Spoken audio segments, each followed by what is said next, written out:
Hey guys, welcome to State of the Nation. As we'll be talking about the situation with the Niger Republic, the situation as it affects our own country, Nigeria. President Bola Ahmed Tinubu has taken a strong stance against the military officers who recently seized power in Niger. He has written the Nigerian Senate informing them of his proposed military action and other sanctions by the Economic Community of the West African States. In a letter, Tinubu says that there is a military build-up and deployment of personnel for military intervention to enforce compliance of military junta in Nigeria. Let's listen to him. We need to take bold action, confidently, believing in ourselves, not just complaining. I mentioned the Trans-Saharan pipeline to pipe our gas to Europe. Why should we leave Russia to do the whole thing and continue to complain? We can do it. Nigeria will see prosperity.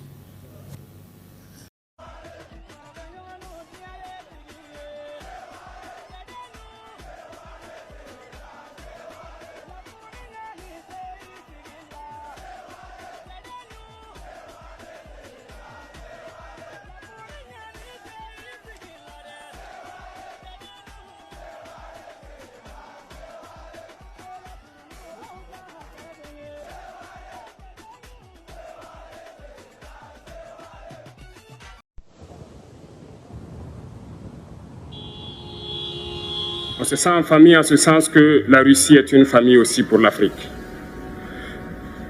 C'est une famille parce que nous avons la même histoire. La Russie a consenti d'énormes sacrifices pour libérer le monde du nazisme pendant la Seconde Guerre mondiale. Les peuples africains, nos grands-pères, ont été déportés de force aussi pour aider l'Europe à se débarrasser du nazisme. Nous partageons la même histoire en ce sens que nous sommes les peuples oubliés du monde, qu'ils soient dans les livres d'histoire, dans les documentaires ou films, on tend donc à balayer le rôle prépondérant qu'a joué la Russie et de l'Afrique dans cette lutte contre le nazisme.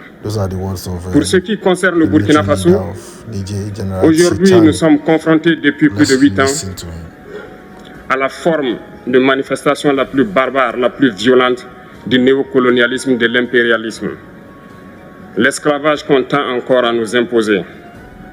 Nos dévanciers nous ont bien appris une chose.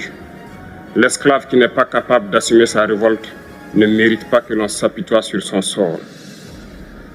Nous ne nous apitoyons pas sur nos sorts, on ne demande pas que quelqu'un s'apitoie sur notre sort. Le peuple burkinabé a décidé de lutter contre le terrorisme en mesure de relancer son développement. Dans cette lutte, des vaillants peuples, des vaillantes populations se sont engagées à prendre les armes face au terrorisme, ceux que nous avons affectueusement appelés les VDP, des volontaires. Nous sommes surpris de voir les impérialistes traiter ces VDP de milices et de tout type. C'est décevant, parce qu'en Europe, lorsque des peuples prennent les armes pour défendre leur patrie, on les traite de patriotes. Mais là n'est pas le problème. Ce qui est le problème, c'est de voir des chefs d'État africains qui n'apportent rien à ces peuples qui se battent, mais qui chantent la même chose que les impérialistes en nous traitant de milices, en nous traitant donc d'hommes qui ne respectent pas les droits de l'homme. De quels droits de l'homme parle-t-on? Nous nous offusquons contre cela et c'est honteux. Il faut que nous, chefs d'État africains, nous arrêtons de nous comporter donc en marionnettes qui dansent à chaque fois que les impérialistes tirent.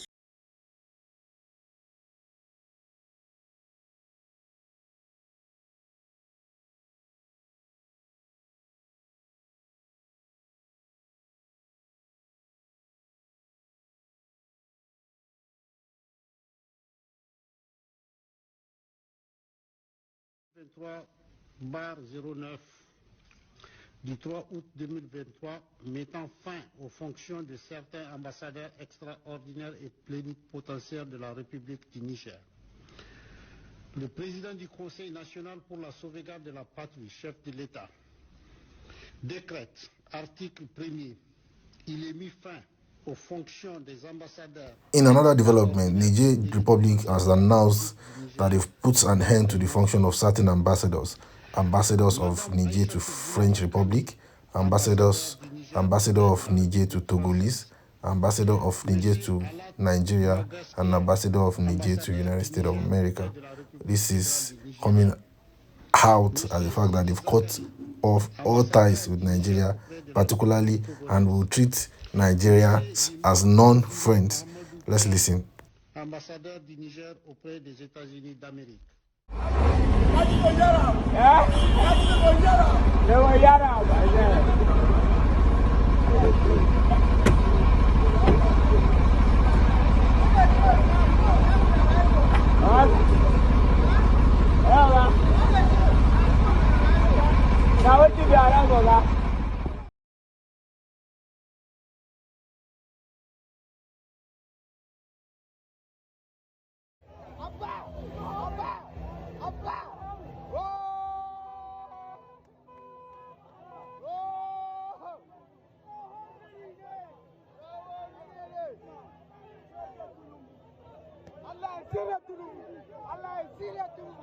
Yeah, welcome back. Those are the words of the general. Now, the million-dollar question is, what now happens to the railway General Muhammadu Buhari, the immediate past president of Nigeria, built from Nigeria to Niger Republic?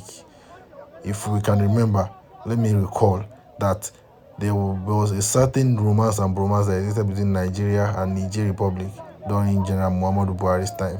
So what happened to the Land Cruisers, the SUVs worth 1.4 billion naira that General Muhammadu Buhari gifted Niger Republic as security vehicles?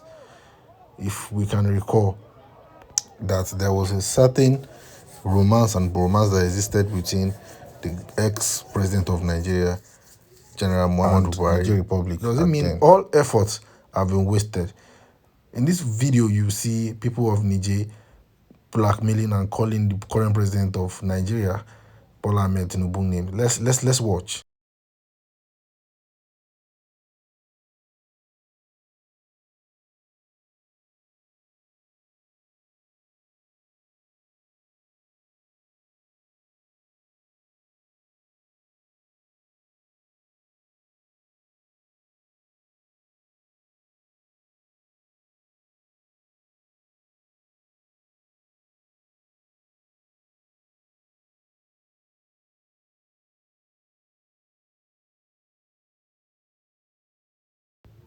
Yes, that's a situation as it pertains to Niger Republic, which is now under serious military alert.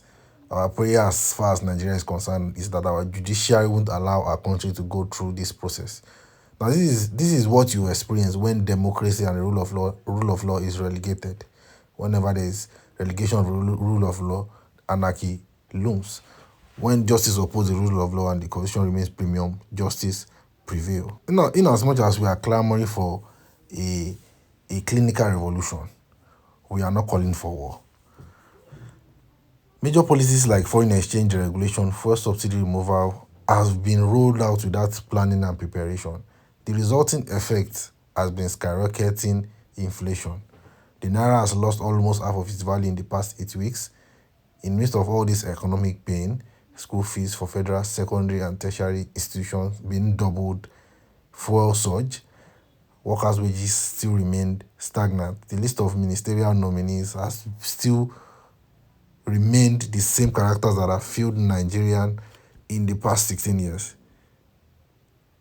We know it's going to be business as usual. Now, the irony of this whole situation is presidents of Ivory Coast, Alassane Ouattara, who tampered with his own constitution of his country and gave himself a third-term extension, is even now, without shame, also condemning coup in Niger Republic. Can you see hypocrisy at its peak? Now, we will not but use this medium to tell our Nigerian senators not to approve any military action against Niger Republic, because this country should not be plugged into war and eventually be stuck in war in the Sahel. President Tinubu should not allow himself to be misled by foreign powers. Saudi in Yemen, American in Afghanistan, and Russia in Ukraine should teach us a lesson that war does not end in days, weeks, or months. The senators should weigh the implications and the consequences of this decision, especially those senators particularly representing states along the Niger border. Weaponizing electricity supplies to Niger is also condemnable. The president should continue to explore the diplomatic channels and save the lives of those that will be sacrificed. This is my opinion, this is my view, and as far as this channel is concerned, we would always love to have your opinions and views in the comment section too. Oh no, before we do that, I would like to read out the tweet of the one-time world best player and current Liberia president, George Obongwe. He says, as long as ECOWAS tolerates institutional coup that allow lifetime presidencies and fraudulent declaration of election results, manipulation of judicial announcements, there will always be military coup. And we cannot condemn military coup when we do not condemn those who carry out institutional coup. ECOWAS should work for the interest of our people. These are the words of George Weah, president of Liberia. Moving on, we'll be listening to one of our social commentators by name Felzo of the Center for Strategic and International Studies. I think the Sabo revealing that we saw early on about the threat of intervening militarily was pretty counterproductive. When military officers decide to stage a coup, that means they've accounted for all the ramifications that may come to them. It's like crossing the Rubicon. So threatening with force, I don't think that's an encouraging way. But now that the delegation is on the ground, hopefully they will have serious diplomatic talks that will lead to some resolution to this. It is very challenging to mount any type of military operation, especially if you're trying to get the military to release and then restore President Bazoum as the president of the country. So mounting an operation actually increases the risk even to the life of President Bazoum. And then in the end, this is in many ways an internal problem. There is a risk of making matters worse. We also know that a lot of the leaders in ECOWAS are not particularly democratic themselves. So the issues of legitimacy and credibility from where the message is coming from. So we cannot blame the trends of coups on Niger. The problem is that many drivers of instability in the region. That instability had started with the invasion of Libya. We need to face those facts as well. And there are issues of bad governance in all those countries. Those coups are similar, but they're not the same. They have common drivers, common sources of instability that lead to coup. But in order for us to address them, for the international community, for the world, for the partners of Niger, of Mali, Burkina Faso, and so on, we need to face the reality that the West has invested heavily on the kinetic military side of foreign policy, and they've not invested as much on the democracy and good governance. Yeah. So for the populations in any one of those countries and beyond, whether you have democracy or whether you have a military government, it doesn't make much difference because services are not delivered. People are still unemployed, eating is a problem, and so on. Where is the difference? The difference will come when we start building strong, good governance, good policy. Yes, this difference will come as soon as we start building good governance and good policies. Those are the words of Felzo from the Center for Strategic Research in Washington, D.C. Now, I will leave you in the hands of one of the viral videos that got trending during the elections when the president of Nigeria talked about recruitment into the army. And let me know whatever you feel in the comment section. And don't forget to hit the like and subscribe button to get notified once we drop another video. Thank you. Recruit 50 million youths into the army and take away from their recruitment source. What they will eat? Cassava, agbado, corn in the morning, yam in the afternoon. It's growing here.